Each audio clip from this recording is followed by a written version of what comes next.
Senator James Lankford of Oklahoma joins me. Just came off the Senate floor and has got to actually go right back. The $110.5 billion supplemental that included funding for Ukraine, Israel, and Taiwan did not advance because Chuck Schumer, the scare leader in the Senate, refused to yield to the concerns about the border. That's right. Yeah, there's border funding in it, but that funding was really going to be used to be able to faster facilitate people actually coming in so they don't get clogged up at the border.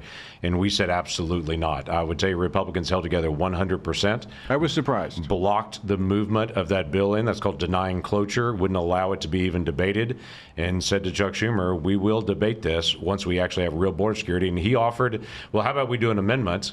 And we know what that game is. That game is, okay, we'll give you an amendment. You'll get 57 votes, 57 votes. But it was 60. It was a 60 right. vote It's a 60 vote threshold. He'll say, well, you'll get 57 votes. Then, oh, sorry, you didn't get it. And then we're going to get what we want. We said absolutely not. This is an issue the American people, Republican, Democrat, Independent, care about. We have a border that's being overrun. Yesterday was the highest number ever in the history of the country. 12,080 people yesterday crossed our border. It was the highest September in the history of the country, highest October in the history of the country, highest November in the history of the country, and yesterday was the highest single day in the history of the country. This is going exactly the wrong way, and everybody just says the answers are obvious, let's do it. Now, you've been leading negotiations in the Senate over this bill, and of course, you've been at the border multiple times, so you know both issues quite well. Do we see the Democrats, the administration, yielding on this? On some, I would say the challenge of it is the House has to get 218. You could do it purely partisan. So they passed a really good bill, which is H.R. 2, but with no Democrat support as well. And they said, okay, you guys go get 20 Democrats on your side. We couldn't get any on our side. It's just not going to work that way. So I've got to work with a Democrat Senate and a Democrat White House to be able to negotiate a bill that can both pass our muster and a Republican House muster to be able to figure out how do we actually thread that needle. That means we're not going to get everything we want, but we've got to get the essential elements. So what are those essential? What are those non-negotiables? A couple of non-negotiables. Let's take yesterday, 12,080 people that actually came through. We had 7,000 of those were just released in the country, just released, because they had no room. We're at 400% capacity right now in those soft-sided facilities at the border, and so they're just processing people as fast as they can, checking them in, getting a fingerprint, giving them a piece of paper, and saying, show up at a hearing 4 or 5 years from now, and we'll screen you then. That can't happen. When you do that, that just tells the next person, flood the border again, and you'll get just released in the country. It's like a blitz. Correct. These folks don't qualify for asylum. They're requesting asylum, but everyone knows they don't actually qualify for asylum. And they don't show up for their court hearing. Correct. They don't show up for the hearing. So the essential things is you've got to be able to screen for asylum at the border. You've got to be in detention, screen for asylum at the border, and you can't do mass releases in the country. It just incentivizes more people to go. And the history is that we'll just kind of forget about it. And they're expecting at some point in time there'll be somebody who will just give them, just wipe the slate clean and let them stay. Right, but we're not going to do that. I mean, the most basic thing. And then there's a group that's labeled by the administration. It's an older term on it called special interest aliens or special interest migrants. These are folks that come from known terrorism, known areas that we don't have criminal background information on. We don't know them, but we know the area of the world they're coming from is known to be terrorism. We have had an enormous rise in those of the tens of thousands that have come in just the last few months across our border.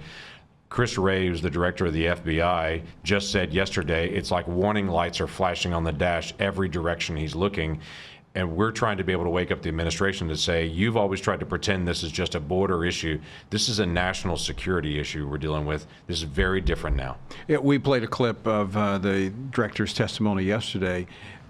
So how can the administration defend not taking action at the border when their own FBI director is saying, I'm seeing the greatest threat level I've seen since 9/11? Right. Yeah, he's saying he's seen the greatest threat level he's seen in his career in the FBI is right now. We lose track of sometimes as Americans. It was people that were not legally present in the United States that carried out 9/11. Right. And I keep reminding everyone, we have an open border, and every terrorist organization in the world knows it. It's not just those that are coming across and surrendering and then being released into the country. There are the known gotaways, those who are evading contact with U.S. officials which would tell me that since we're so liberal at the border by giving them, a hotel room and letting them stay, I would turn myself in. They're avoiding that. That tells me they have some ulterior motives. Sure. Yeah, the cartels will actually run 100, 150 people across the border at one spot. And just to tell you how organized this group of the cartels are, they'll pull people together, put 100 people across the border. When they do, then the Border Patrol come in to be able to manage the humanitarian reasons there. They'll actually put up a drone overhead to be able to watch what's happening. When they see the Border Patrol move in, then they'll have 5 guys in backpacks and camo 3 miles upriver, and they will cross and go right into the country. And it happens every day.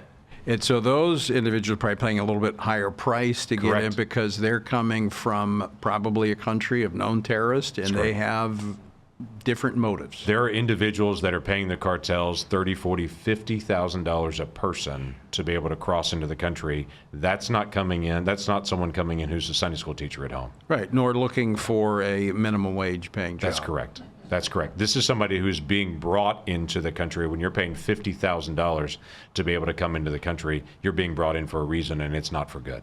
And our intelligence would suggest that they're coming here for what?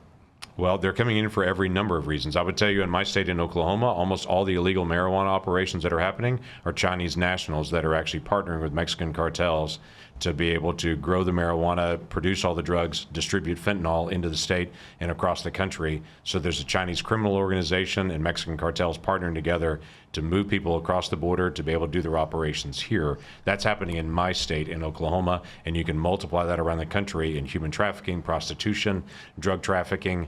These folks are not moving into the country for our benefit. I had a whole new meaning to fortune cookies if that's what they're doing in Oklahoma. It is a whole different meaning, and I'd be glad to be able to give those back. All right. Senator Lankford, I know you got to go. I want to thank you for stopping by and appreciate your leadership on Capitol Hill. Yeah, I'm glad to do it. Appreciate your leadership here in the city as well. Thank you.